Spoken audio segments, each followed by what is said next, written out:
Chapter 57. Make Her Smile. There was an eerie silence for a moment while the two groups stared at each other through the glass that divided the operating theatre from the observation room. Then the most unexpected thing happened. The hospital principal, Sir Quentin Strillers, began to applaud. The doctors and nurses behind him began clapping too. From the looks on their faces, it was clear they were deeply moved by what they had seen. "What's going on?" asked Robin. "It doesn't look like we're in trouble after all," replied Tom. Strillers rushed into the room, flanked by his doctors and nurses. "That was beautiful," the man cried. "Breathtakingly beautiful." "Thank you," said Amber. "It was mainly my idea." Tom looked over to George and the porter and rolled his eyes. "Well done, young lady. Mighty congratulations are in order. Do you know what the most moving part was?" "Me pressing the buttons on the projector?" asked Robin. The principal didn't get the boy's dry sense of humour, so answered him seriously. "No, young man, although your button pressing was top-notch. What was truly wonderful to see was this little patient of mine smiling." With that, he patted Sally on the head awkwardly. The girl had been smiling right up to that moment. Now Sally was rather annoyed that the man, she hardly knew, was patting her like a dog. All the doctors and nurses, in fact everyone here at Lord Funt Hospital, had been working so hard to help young Susie. "Sally," said Sally. "Are you sure?" asked Strillers. "Yes," said Sally. "My name is Sally. Definitely. I'd remember that." "She can change her name to Susie if that helps you, Sir Quentin," offered up Robin. "No, that won't be necessary, boy," said the principal, once again not seeing the joke. "But one thing we never did, never even thought of doing, was to make her smile." "Thank you so much, Sir Quentin," said Amber, taking all the credit again. "My name is Amber, by the way, if you're thinking of recommending anyone for a damehood. Sir Quentin is very important. You know we couldn't have possibly done it without this man," said Tom, hugging the porter tightly. "He is the man you sacked." Yes, muttered Strillers. "Well, my decision has been troubling me all day. After all, it was the great Lord Funt who took this man in as a baby." The porter smiled. "He grew up here," continued Sir Quentin, "and he has had a job here for many years." 44, remarked the porter.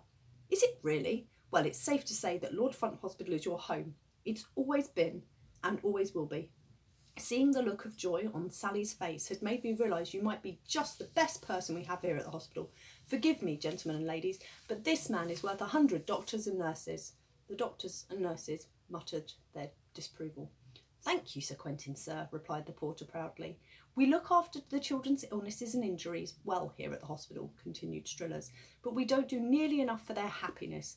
Porterman, sorry, I don't know your actual name." "I don't know," said the porter.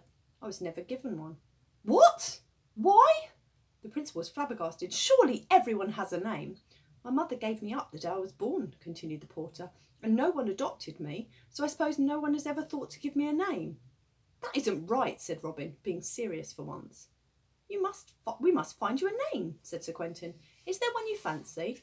"I like Thomas," replied the porter. Tom smiled bashfully. "Thomas it is," announced the principal, "and of course, Thomas, you have a job here for life.